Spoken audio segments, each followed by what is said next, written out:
में आज बीजेपी हमसे कह रही है कि तुम आई लव मोहम्मद सल्लल्लाहु अलैहि वसल्लम का पोस्टर नहीं उठा सकते। टीपू सुल्तान ने अपनी जान को गंवा दिया अंग्रेजों से लड़ते हुए।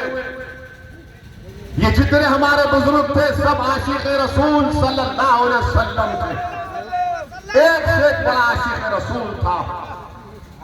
और आज हमको कह रहे हैं कि तुम आई लव मोहम्मद का पोस्टर नहीं उठा सकते। मोदी जी 2018 में आपने केरला के आर्टिस्ट के पोस्टर की तारीफ की थी, वो तारीफ सही थी। और आज हम हमारे रसूल हमारे नबी का पोस्टर उठाते हैं, खाली उसमें कोई संविधान के खिलाफ बात नहीं, उसमें कोई हिंसा की बात नहीं। वो तो मेरा अकीदा है, वो तो मेरा दीन है। जो भारत के संविधान की दफा 25 और 19 मुझे इस बात की इजाजत देता, मेरा फंडामेंटल राइट है। और उत्तर प्रदेश में जहां पर बीजेपी की सरकार है, गरीबों ने अपने घर पर कागज पर लिखकर लगाया, तो जालिम हुकूमत ने उन दीवारों से उस पोस्टर को निकलवा दिया। अरे याद रखो, सोवियत यूनियन था जिसने मदरसों को बंद कर दिया। दुनिया ने देख लिया कि सोवियत यूनियन खत्म हो गया, मदरसे आज भी आबाद है। तुम आज वो पोस्टर निकाल कर समझ रहे हो कि हमारे दिलों से, हमारे वजूद से, हमारी सोच और फिक्र से हमारे रसूल की मोहब्बत कम हो जाएगी? नहीं होगी। न भारत से मोहब्बत कम होगी, न मोहम्मद सल्लल्लाहु अलैहि वसल्लम से मोहब्बत कम होगी। दुनिया खत्म हो जाएगी मगर मोहम्मद सल्लल्लाहु अलैहि वसल्लम का नाम रहेगा। मेरे अजीज दोस्तों और बुजुर्गों, मैं आपको बताने आया हूं कि ही बीजेपी ने नीतीश कुमार के साथ मिलकर, चिराग पासवान के साथ मिलकर, कुशवाहा साहब के साथ मिलकर, चंद्रबाबू नायडू के साथ मिलकर, कुमारस्वामी के साथ मिलकर एक ऐसा काला कानून बनवाया, वक्फ का काला कानून। और उस कानून के जरिए बीजेपी, आरएसएस, नीतीश कुमार जिस जमीन का मालिक, जिस मस्जिद का मालिक, जिस दरगाह का मालिक, जिस खानखा का मालिक अल्लाह है, ऐसे कानून से उसको छीनना चाहते हैं।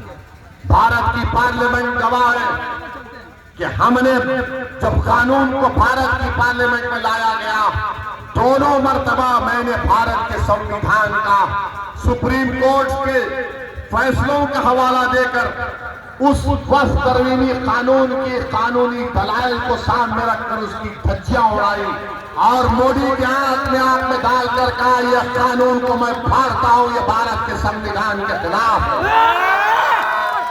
मेरे अजीज दोस्तों और बुजुर्गों, हम एक ऐसे माहौल में हैं, मैं आपसे अपील कर रहा हूं कि अपने के कोर्ट का सही इस्तेमाल करिए। हमको इन ताकतों को हराना है जो भारत को कमजोर करना चाहते हैं, जो भारत के संविधान को कमजोर करना चाहते हैं। मेरे अजीज दोस्तों और बुजुर्गों, सोचिए थोड़ी देर के लिए, ये लड़ाई जो ओवैसी और अख्तरुल ईमान लड़ रहे हैं, ये नौजवानों की लड़ाई लड़ रहे हैं। बिहार में करीब 60% आबादी 25 साल से कम उम्र नौजवानों की है। आप इनके चेहरों को देखकर वोट डालो, इनके मुस्तकबिल को सामने रखकर वोट डालो। बुजुर्गों, आपने अपनी जवानी बर्बाद कर दी इन जालिमों के पीछे, मगर अपने बच्चों की जवानी को बचा कर रखो ताकि हम एक ताकतवर कौम बनकर उभरे। नौजवानों, तुम्हारी भी जिम्मेदारी है कि अपने के कोर्ट का सही इस्तेमाल करो। मजलिस के परचम और मजलिस के पतन छाप पर बटन दबाओ ताकि इन लोगों को मालूम हो जाए कि आप एक तब्दीली लाना चाहते हैं मिथिलांचल में। आप एक सियासी लीडरशिप यहाँ पर बनाना चाहते हैं। आप बनाएंगे अपनी लीडरशिप को, आप बनाएंगे अपनी लीडरशिप को। क्या आप पतन छाप पर वोट देंगे इंशाअल्लाह? तो अल्लाह हम तमाम की नियतों के मुताबिक कामयाबी दे। बहुत बहुत शुक्रिया। अस्सलाम वालेकुम।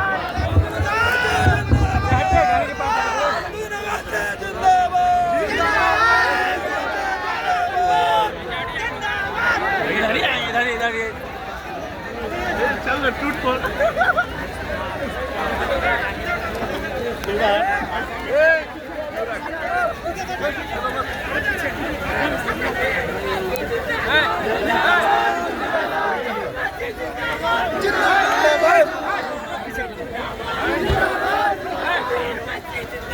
जिंदाबाद जिंदाबाद